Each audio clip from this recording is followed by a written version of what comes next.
Okay, we are sorting scraps from all the hunters that donate. So kind of an idea of how I'm sorting here. Over the years I've learned and acquired different things. Those are boxes that I've already gone through and are down to just bones, mostly like leg bones, some back bones, and some ribs, but I do cut up the ribs into here as well. So stuff in the black bags is the smaller trim, the meat, the smaller amounts of fats, and sometimes I'll cut up ribs into small sections to go in there as well. But that's for January, February meat. The bones, we'll let the dog suck the meat off of those and the marrow out of those over the next month and a half, maybe even 2 months, depending on how our running's going. Those are the shoulder blades.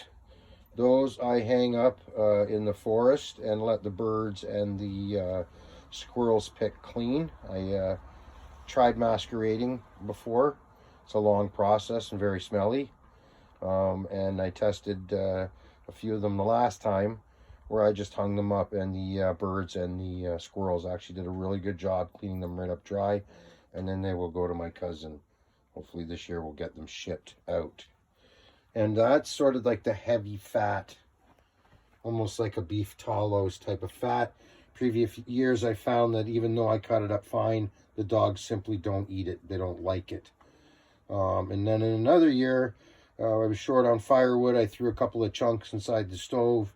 And it's probably not good for the stovepipes, but hell, does it ever give off a lot of heat. So I box up all that heavy talos that is of no value food-wise for the dogs. I call it talos. It may not be talos, but it's similar to a beef tallow. And I will definitely throw chunks of that in on the really, really wicked cold nights to give me some sizzling heat. And the boxes come like this.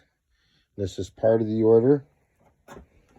And I guess we can go through it a little bit. I want to try and do it one-handed. So a bone that I'll feed over the next little while. Hi, puppies. Do puppies come see what I'm doing? Do puppies come see what I'm doing? Oh, big, massive box of bones. Okay, so this meat on it, into there. So we got a shoulder blade. Apparently they make period costumes, and they will make buttons and toggles out of this really soft stuff here. And I used, like I said, I tried masquerading, which is essentially just leaving it in buckets of water, waiting for the meat to rot off for it to clean. And it's a long process, and it stinks like hell. So I found just hanging this up around here with a whole line of them in the bush, various bush, and the birds and the clean them up. So we'll see how that works out this year. It looks like a burn mark there from the shot, so that can get fed. They will clean that right up. So as you can see, a lot of the boxes are actually not trim and meat. They're bone structure with meat on it. So here is a, I also pick this out when I find it. That's tendon that I'll dry out to be sinew. And I plan to do some traditional bone making. I've got quite a batch already, probably a grocery store bag of stuff that's dried, and I've already started picking out stuff from this year. For this year, I think I've been tossing it in here, and when I go through this, like here's another one here. Sorry, see that?